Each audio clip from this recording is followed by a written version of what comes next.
केंद्रीय कर्मचारियों के लिए 8वें वेतन आयोग को लेकर चर्चा पहले से ही तेज है। कर्मचारी और पेंशनर्स इस बात का इंतजार कर रहे हैं कि नई सैलरी कितनी बढ़ेगी, फिटमेंट फैक्टर कितना होगा और आखिर बढ़ी हुई सैलरी उनके खाते में कब तक आएगी। लेकिन इस बीच सरकारी अधिकारियों के एक खास वर्ग के लिए एक ऐसी खबर सामने आई है जो 8वें वेतन आयोग से पहले उनकी सैलरी पर बड़ा असर डाल सकती है। खास बात यह है कि यहाँ फायदा पाने के लिए हर बार प्रमोशन जरूरी नहीं होगा, यानी पद वही रह सकता है, जिम्मेदारियां वही रह सकती हैं, लेकिन सैलरी का जो पे लेवल है वो ऊपर जा सकता है। अब सवाल ये है कि आखिर ये पूरा मामला क्या है और किन अधिकारियों को इसका फायदा मिल सकता है। तो आज के इस वीडियो में आपको इसकी पूरी जानकारी समझाएंगे। नमस्कार, मैं हूं अंजलि राठौर और आप देख रहे हैं न्यूज़ 18 का डिजिटल प्लेटफॉर्म। सबसे पहले बात करते हैं उस व्यवस्था की जिसकी वजह से बिना प्रमोशन के भी कुछ अधिकारियों को ऊंचे पे लेवल का फायदा मिल सकता है। इसका नाम है नॉन फंक्शनल अपग्रेडेशन, यानी कि NFU। सुनने में ये थोड़ा मुश्किल नाम लगता है, लेकिन इसका मतलब काफ़ी आसान है। सरकारी नौकरी में आमतौर पर जब किसी अधिकारी का प्रमोशन होता है तो उसके पद के साथ साथ उसका पे लेवल भी बढ़ता है। लेकिन कई बार ऐसा होता है कि एक ही बैच के कई अधिकारी हैं, उनमें से कुछ अधिकारियों को प्रमोशन मिल जाता है और कुछ प्रमोशन के बिना अभी उसी पोस्ट पर काम कर रहे होते हैं। इसकी वजह से वैकेंसी या फिर कैडर से जुड़े हुए नियम भी हो सकते हैं। ऐसी स्थिति में कुछ पात्र अधिकारियों को NFU के तहत ऊंचे पे लेवल का वित्तीय लाभ दिया जा सकता है। अब इसे एक उदाहरण के तहत आपको समझाते हैं। मान लीजिए किसी बैच के एक अधिकारी को प्रमोशन मिल गया और प्रमोशन के बाद वो ऊंचे पे लेवल पर पहुंच गया है, लेकिन उसी बैच का एक दूसरा अधिकारी है, वो अभी भी प्रमोशन उसको नहीं मिला है। अगर वो अधिकारी NFU की शर्तों को पूरा करता है तो उसे कुछ परिस्थितियों में उस ऊंचे पे लेवल का वित्तीय लाभ भी मिल सकता है। यानी जरूरी नहीं है कि उसका पदनाम भी बदल जाए और उसका पद वही रह सकता है, लेकिन उसका जो सैलरी है, सैलरी की जो गणना है वो आंकड़े बढ़ सकते हैं और उसे ऊंचा पे का लेवल मिल सकता है। NFU को बिना प्रमोशन मिलने वाला वित्तीय अपग्रेडेशन कहा जाता है।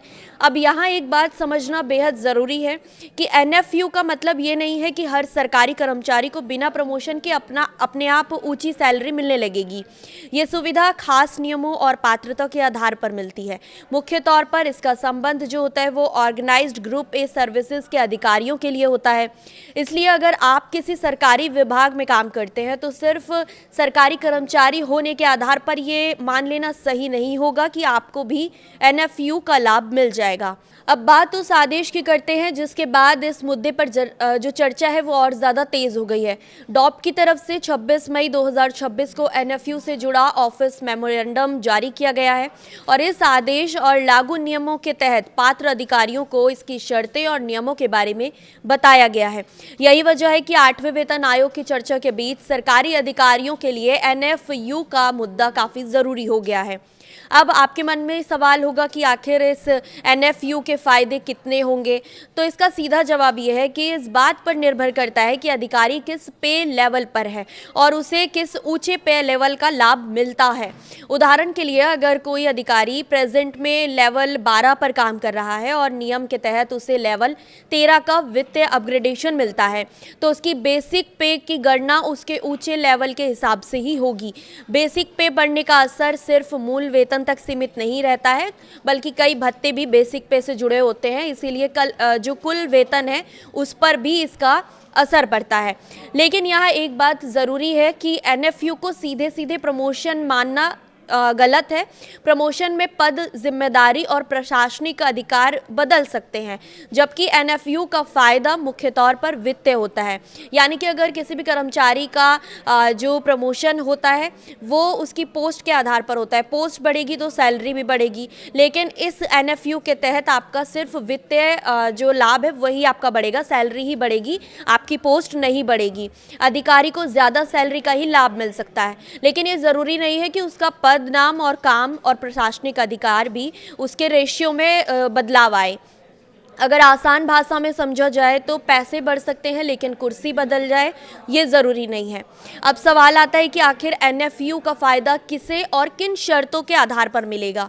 इसके लिए कई ज़रूरी शर्तें रखी गई हैं। सबसे पहले बात करते हैं अधिकारी को अपने मौजूदा ग्रेड में निर्धारित अवधि यानी कि रेजिडेंसी पीरियड को पूरा करना होता है। इसका मतलब है कि सिर्फ कुछ समय नौकरी करने से ही कोई अधिकारी एनएफयू का हकदार नहीं हो जाता।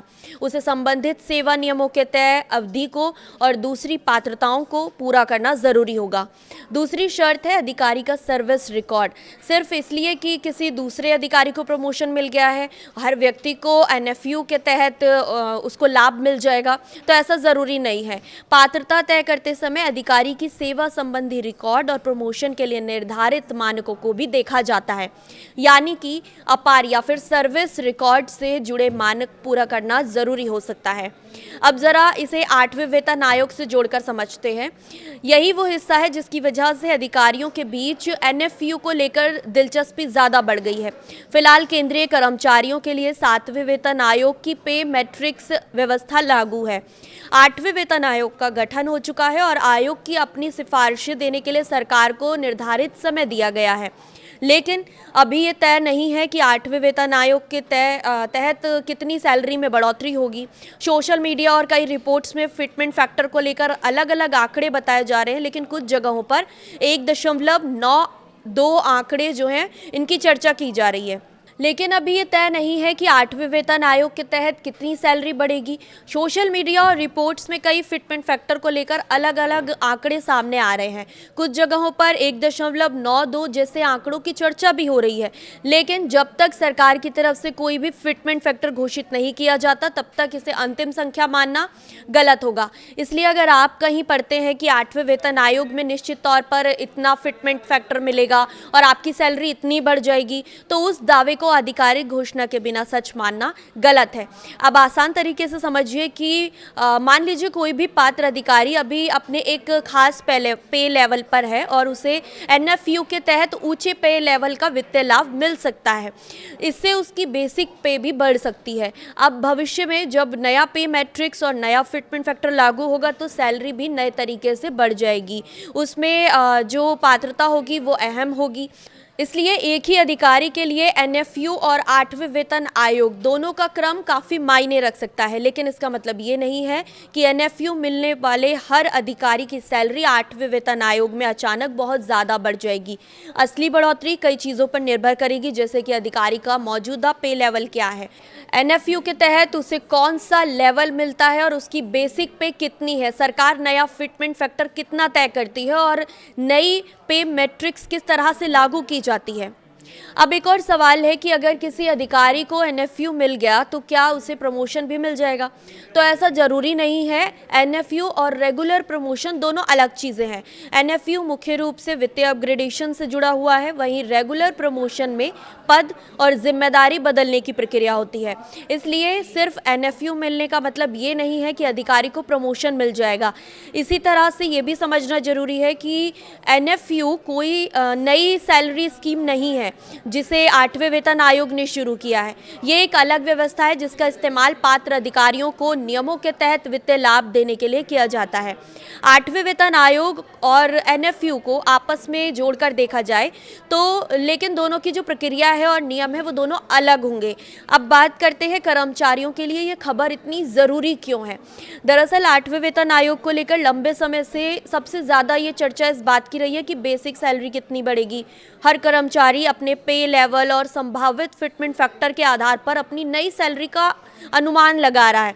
ऐसे में अगर किसी भी सरकारी अधिकारी को आयोग के नए वेतन ढांचे से पहले ही एनएफयू के तहत ऊंचा पे लेवल का फ़ायदा मिल जाता है तो उसके लिए आने वाले वेतन संशोधन और भी ज़्यादा ज़रूरी हो सकते हैं।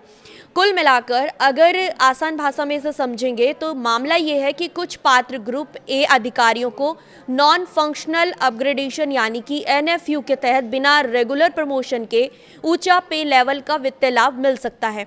इसके लिए निर्धारित सेवा अवधि, सर्विस रिकॉर्ड और दूसरी पात्रता शर्तें पूरी करना ज़रूरी होगा। एनएफयू मिलने पर सैलरी से जुड़े हुए फायदे भी होंगे, लेकिन अधिकारी का पद और प्रशासनिक अधिकार जो है वो बदल जाए ऐसा ज़रूरी नहीं होगा।